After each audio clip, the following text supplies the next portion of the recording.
નમસ્કાર. ક્યારે એવું વિચાર્યું છે કે ભગવાનની સાચામાં સાચી પૂજા કદાચ મંદિરમાં થતી આરતીમાં નહીં પણ સારા પુસ્તકોના પાનાઓમાં છુપાયેલી હોય? હા, આજે આપણે આ જ એકદમ ગહન વિચારને સમજવાના છીએ કે સતજ્ઞાન એટલે કે સારા જ્ઞાનનો ફેલાવો કરવો એ જ ઈશ્વર ઉપાસનાનું સૌથી શ્રેષ્ઠ સ્વરૂપ છે. તો ચાલો આ અદ્ભુત વૈચારિક યાત્રા શરૂ કરીએ. આજે આપણે જે વાત કરવાના છીએ એ યુગદ્રષ્ટા પંડિત શ્રીરામ શર્મા આચાર્યજીના એક ક્રાંતિકારી પુસ્તક સદ્જ્ઞાન કા પ્રસાર પ્રચાર હી સચ્ચી ઈશ્વરારાધના નો સાર છે. આપણે એમના એ ગહન વિચારોને એકદમ સરળ ભાષામાં સમજવાની કોશિશ કરીશું. એવા વિચારો જેમાં ખરેખર આખા સમાજને બદલી નાખવાની તાકાત છે. તો ચાલો શરૂઆત એક એવા સવાલથી કરીએ જે આપણા બધાના મનમાં ક્યારેક ને ક્યારેક તો આવ્યો જ હશે. જ્યારે પણ આપણે આસપાસ સમાજમાં દુઃખ તકલીફ જોઈએ છીએ તો સૌથી પહેલો વિચાર શું આવે છે? મોટાભાગે જ કે ભાઈ પૈસાની તંગી છે, સાધનો ઓછા પડે છે, ખરું ને?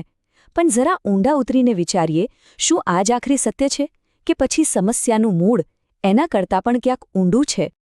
અહીંયા જુઓ, એક બાજુ છે આપણી સામાન્ય માન્યતા કે બધી સમસ્યાનું મૂળ સંસાધનોની અછત છે, પણ બીજી બાજુ એક ગહન સત્ય છે. અસલી સમસ્યા પૈસાની નહીં પણ ભ્રષ્ટ થયેલી વિચારસરણીની છે. આને માત્ર ભૌતિક ગરીબી ના કહેવાય, આ છે વિચારોની ગરીબી. અને યકીન માનજો, આ બહારની ગરીબી કરતાં ક્યાંય વધારે ખતરનાક છે. ઓકે, તો આપણી આ આખી વાતને આપણે 5 ભાગમાં સમજીશું. સૌથી પહેલાં આપણે અછતના ભ્રમ વિશે વાત કરીશું. પછી એ સમજીશું કે વિચારોની ગરીબી શું છે. એ પછી સતજ્ઞાનની શક્તિ શું કરી શકે છે એ જોઈશું. ત્યારબાદ જ્ઞાનસેવક બનવાનો રસ્તો કયો છે એ જાણીશું. અને છેલ્લે આખી વાતનો સાર કે જ્ઞાન જ સાચી પૂજા કેમ છે એના પર આવીશું. ચાલો તો આપણા પહેલા મુદ્દા પર આવીએ, અછતનો ભ્રમ. અહીં આપણે એ માન્યતાને જરા ખોતરીને જોઈશું કે શું ખરેખર પૈસા અને ભૌતિક સંપત્તિ જ બધી સમસ્યાઓનો ઉકેલ છે? જરા વિચારો તો, જો ફક્ત પૈસાથી જ બધી સમસ્યાઓ હલ થઈ જતી હોત તો દુનિયાના જે સૌથી ધનવાન દેશો છે એ તો જાણે ધરતી પરનું સ્વર્ગ હોવા જોઈએ નહીં. પણ હકીકત શું છે? આપણે જોઈએ છીએ કે ત્યાં પણ તણાવ, ડિપ્રેશન, ગુનાખોરી, એકલતા જેવી સમસ્યાઓનો ઢગલો છે. આ શું બતાવે છે? આ એ જ બતાવે છે કે અસલી સમસ્યા પૈસાનો અભાવ નથી, પણ કંઈક બીજું જ છે જે ઊંડે સુધી ફેલાયેલું છે. તો હવે આપણે આવીએ છીએ સમસ્યાના સાચા મૂળ પર. એનું નિદાન શું છે? એ છે માનવ વિચાર અને મૂલ્યોનું પતન. આ જે અસલી બીમારી છે જે આપણા સમાજને અંદરથી ઉધઈની જેમ ખોખલો કરી રહી છે. તો આ વિચારોની ગરીબી એટલે શું? ચાલો સમજીએ. આ એક એવી માનસિક અવસ્થા છે જ્યાં ખરાબ મૂલ્યો, ખરાબ કામો એકદમ નોર્મલ બની જાય. માણસને કોઈ ખોટું કામ કરતાં શરમ જ ના આવે, પોતાના આત્મસન્માનની કોઈ ચિંતા ન રહે અને બીજા લોકોની પીડાથી એને કશો ફરક જ ન પડે. જુઓ, પૈસાની ગરીબી તો બહારથી દેખાય પણ છે, પણ આ અંદરની વિચારોની ગરીબી એ તો સમાજને ચૂપચાપ અંદરથી જ ખતમ કરી દે છે. એક ઉદાહરણથી સમજીએ.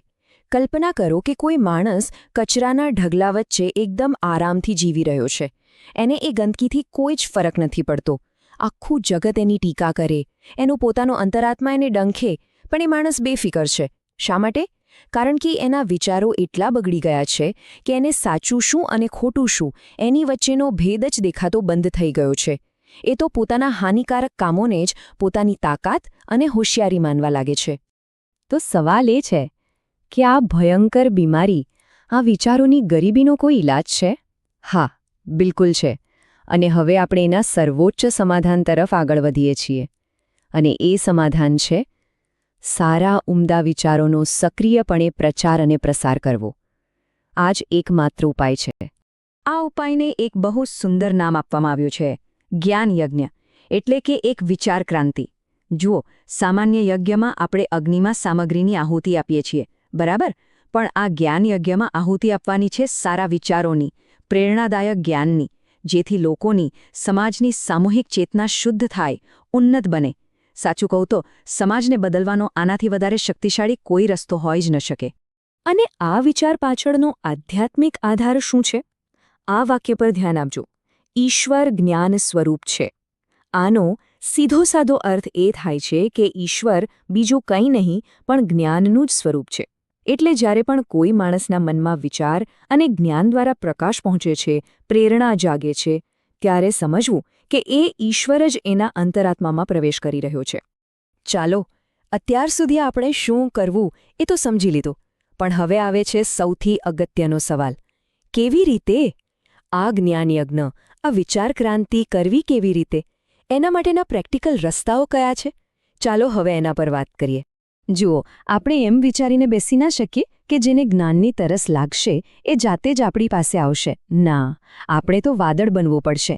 જેવી રીતે વાદળ તરસથી સુકાઈ રહેલી ધરતી પર જાતે જ જઈને વરસે છે, બસ એવી જ રીતે આપણે પણ સક્રિય બનીને સામે ચાલીને લોકો સુધી જ્ઞાન પહોંચાડવું પડશે. એમની રાહ નથી જોવાની. અને આ મહાન કામની શરૂઆત કેવી રીતે થાય? એકદમ સરળ રીતે. એનું નામ છે ઝોલા પુસ્તકાલય. એટલે કે તમારી બેગ જ તમારું પુસ્તકાલય. આ કોઈ મોટી બિલ્ડિંગની વાત નથી. આ તો બસ એક વ્યક્તિના ખભા પર લટકતી એક નાનકડી થેલી છે. પણ એ થેલીમાં એક આખી વિચાર ક્રાંતિ ભરેલી છે. એ એક વ્યક્તિનું ચાલતું ફરતું મિશન છે જે જ્ઞાનને લોકોના ઘર સુધી લઈ જાય છે. અને આ કરવું કેટલું બધું સહેલું છે તમે જુઓ તો ખરા. બસ એક નાની બેગ લો, એમાં સારા વિચારોવાળી, પ્રેરણા આપે એવી નાની નાની પુસ્તિકાઓ ભરો. પછી તમે રોજિંદા જીવનમાં જેને પણ મળો એમની સાથે વાતચીતમાં આ પુસ્તકો શેર કરો. બસ આટલું જ. કોને ખબર છે, તમારું આ એક નાનકડું પગલું કોઈકના જીવનમાં પરિવર્તનની જ્યોત પ્રગટાવી દે. અને આ નાનકડી શરૂઆત ક્યાં સુધી પહોંચી શકે છે એની કલ્પના કરો. શરૂઆત થાય છે એક વ્યક્તિના પ્રયાસથી, ઝોલા પુસ્તકાલયથી. પછી ધીરે ધીરે એ પ્રયાસ મોટો થઈને ચલ પુસ્તકાલય એટલે કે મોબાઈલ લાઇબ્રેરી બને છે, જે મોહલ્લા અને પડોશમાં પહોંચે છે. અને અંતે આ બધા જ પ્રયત્નોનો સરવાળો થઈને સમાજ માટે એક સ્થાયી, મજબૂત પાયો બને છે, એક સાર્વજનિક પુસ્તકાલય.